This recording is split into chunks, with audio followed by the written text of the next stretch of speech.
We're getting a counterpoint that is, it could take time to clean up the poo-poo that they're making all over literally and figuratively in the Capitol. Oh, he comes, I'm going to punch him out. This is my mom. I would pay to see that. I've been waiting for this, for trespassing on the Capitol grounds. I'm going to punch him out, and I'm going to go to jail, and I'm going to be happy.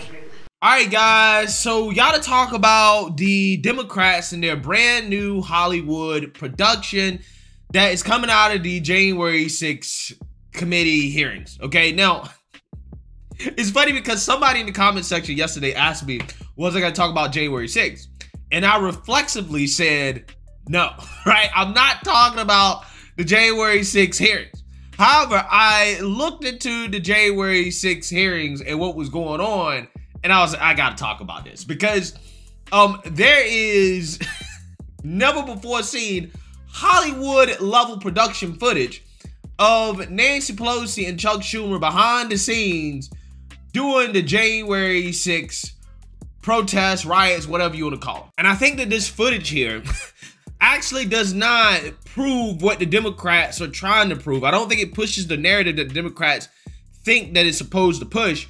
I think it actually pushes a narrative that people on the right and conservatives have been saying the whole time about January 6th. And I'm going to get into that. But everybody knows the whole point of these January 6th hearings, especially considering the timing of them, is to be a distraction from the real issues in this country as we come up on the midterms, which the Democrats desperately don't want you to pay attention to the real issues in this country, because when you pay attention to the real issues in this country, like inflation, it is clear that voters don't care about Trump or January 6th. They actually really care about inflation. And if you don't believe me, just listen to CNN. What is the top issue for Americans at this point, and who is trusted on that? The top issue for Americans at this point is not the January 6th committee hearings. It is not Donald Trump. It's inflation, according to 33% of Americans. That is the top issue. And who is trusted more on the issue of inflation? The margin right here is absolutely huge.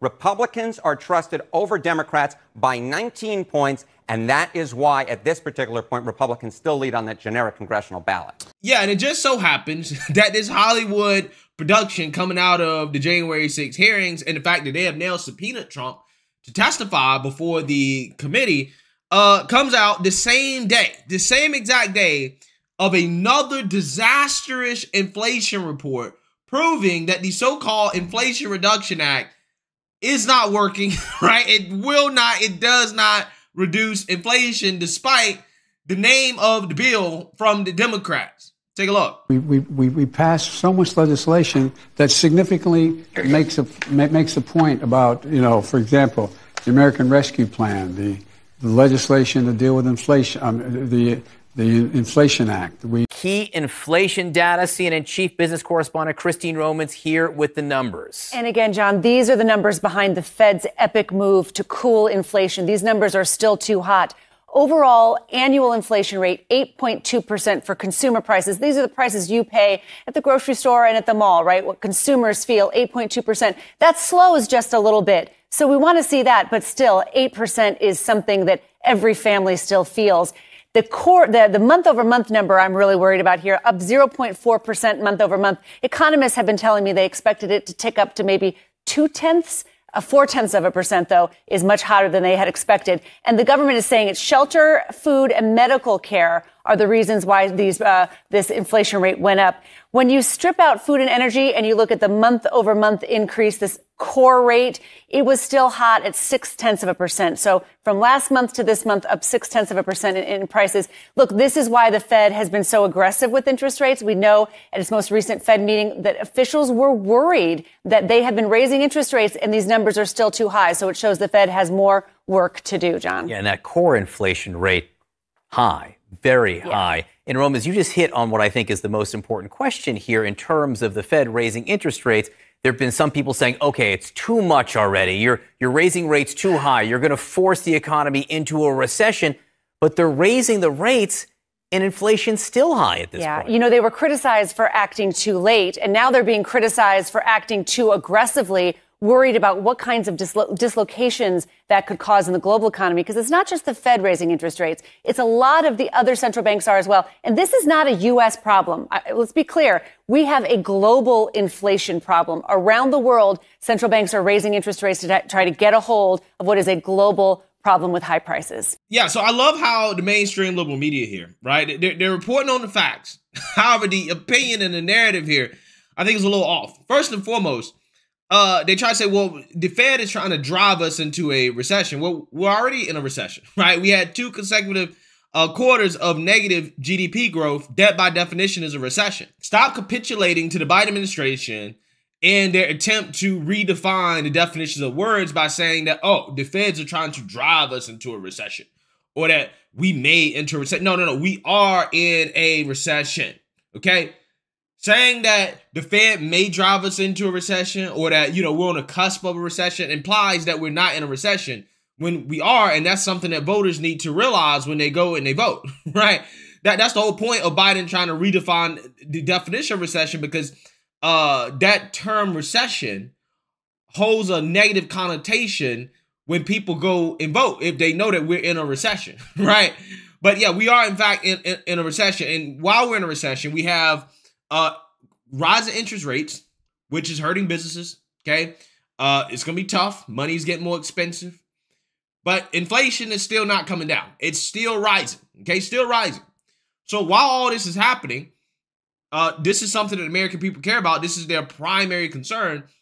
No. What the Democrat Party wants to focus on is what the American people don't care about, which is January 6th.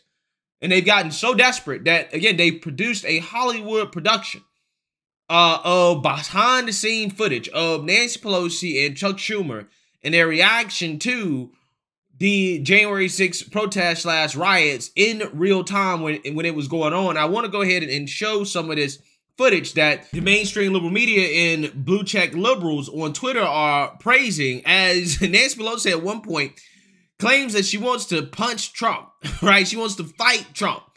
Take a look. Yeah, but you know what?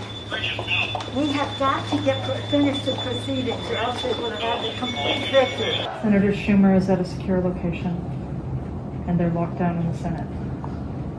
There has to be some way we can maintain the sense that people have that there's some security or some confidence that government can function and that we can elect the President of the United States. Did we go back into session?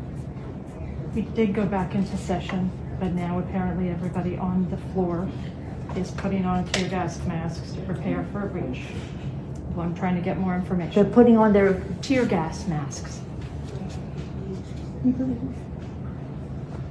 You believe this? I can't. We need an area for the House members.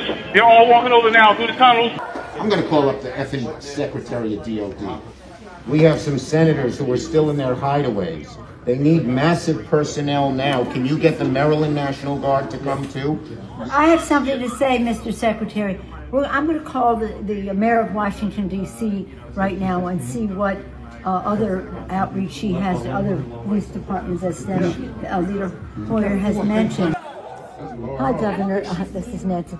Governor, I don't know if you have been approached about the Virginia National Guard. Mr. Hoyer was speaking to Governor Hogan, but I still think you probably need the okay of the federal government in order to come into another jurisdiction. And windows are doing all kinds of, it's really that they said somebody was shot. It was just horrendous, and all at the instigation of the President of the United States. Virginia Guard has been called in.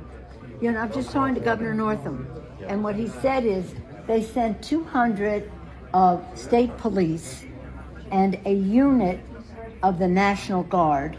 They're breaking windows and going in, obviously ransacking our offices and all the rest of that. That's nothing. The concern we have about personal harm, personal safety is just transcends everything. But the fact is, on any given day, they're breaking the law in many different ways. And quite frankly, much of it at the instigation of the President of the United States.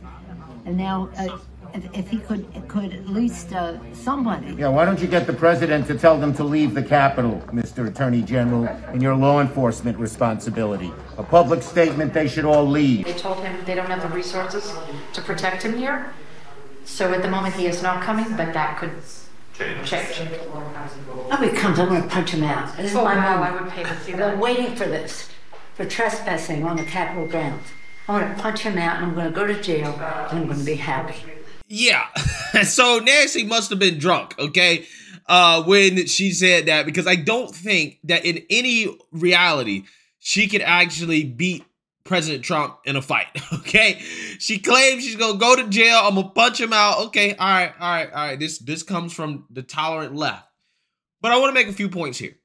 The first point is this. Ain't it amazing how when the politicians' lives are in danger, or they claim their lives are in danger, because from the footage, it doesn't look like they were in very much danger. It looks like they were in a undisclosed, secure location with a ton of armed security around them. They had access to communication, technology, television. They didn't look like they were in all that much danger, right? It looks like they were pretty safe, okay, and secure. That's what it looks like. But when they feel like they're in danger, you see how they're trying to scramble to actually get stuff done, right? They're trying to scramble to stop the so-called mob, the riots, you know? But when people, actual normal everyday citizens, are being plagued by protesters that are claiming that Black Lives Matter, right, under this name of Black Lives Matter or Antifa, this sense of urgency is not there, right? They don't really care at all, right? As if those lives don't matter, right? The Black lives, the Black businesses, okay, the people that are being affected by these rioters and looters that are terrorizing their neighborhoods. Nah, no sense of urgency, right? We don't even do anything. In fact, if you call the National Guardian on those people, you're racist. But if you call the National Guardian on these people, hey, you know, you're just doing your patriotic duty, right? Again, no sense of urgency when the Roe v. Wade rioters were essentially threatening Supreme Court justice, right? Trying to intimidate them. No sense of urgency from Nancy Pelosi and Democrats to protect them and to make sure that their lives are safe. But it comes to them, though, right? Their own lives. Oh, no. We got to move with the quickness, right? We got to move with the quickness. Furthermore, the optics of this is not good. Okay, these are not good optics when you have Hollywood level production of footage of Nancy Pelosi, Chuck Schumer, and all the other politicians on January 6th when they were, you know, hiding or whatever. And it just so happens that the person that filmed this was actually, again, a Hollywood filmmaker, a documentary filmmaker, Nancy Pelosi's daughter. So again, I'm not an idiot. What are the chances that Nancy Pelosi's daughter, who's also a filmmaker, would happen to be there on January 6th to film the reaction from Nancy Pelosi to what was happening that day? Almost as if this was planned. Almost as if they planned out the idea that, hey, this was going to happen.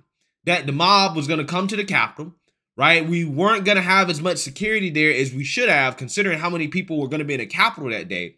We're going to kind of just let them into the Capitol. We're going to run to our undisclosed secure location, pretend like we're in danger, and then we're going to film all of it, right? Not only are we going to film it, we're going to make sure that an actual filmmaker, who happens to be Nancy Pelosi's daughter, gets all the footage, right? Again, it's almost as if it lends credibility to the theory from the right and conservatives that, you know, this was a setup, right? This is a setup. This might have been an inside job. This might have been something that Pelosi wanted to happen, right? That they were trying to make happen solely for the sake of trying to smear the president. Because they waited until the midterms. Again, they've been sitting on this footage for, what, a year and a half now? More than a year and a half? And now you're releasing this footage, right? As a part of your broader Hollywood production, which is January 6th committee, right? Which, again, was produced by Hollywood. So, again, to me, when I see this, the only conclusion I come to is that, well, you guys were safe. you guys were fine. You guys weren't any real danger. And also that this kind of looks like a setup. This kind of looks like all this stuff was planned out. Because it's one thing for you to have amateur footage of somebody who took out their phone, you know, one random person that took out their phone camera and started recording. But it's another one when you have an actual filmmaker there getting all the good shots, right? Painting it up, dressing it up, making it look nice, almost as if this was planned out beforehand, that you had all this stuff in place beforehand, which is probably exactly how this went down. So again, I don't think that this new footage proves what the Democrats think that it does. And I don't think that it moves the needle, right? I don't think that anybody cares about this. I don't think that anybody's going to go to the polls and vote on this and say, oh my God, Nancy Pelosi was in so much trouble on January 6th. I need to make sure I vote against Republicans. I don't think that's going to happen. But hey, let me know what you guys think. Make sure you like, comment, and subscribe. Most importantly, share a Black conservative perspective. Peace.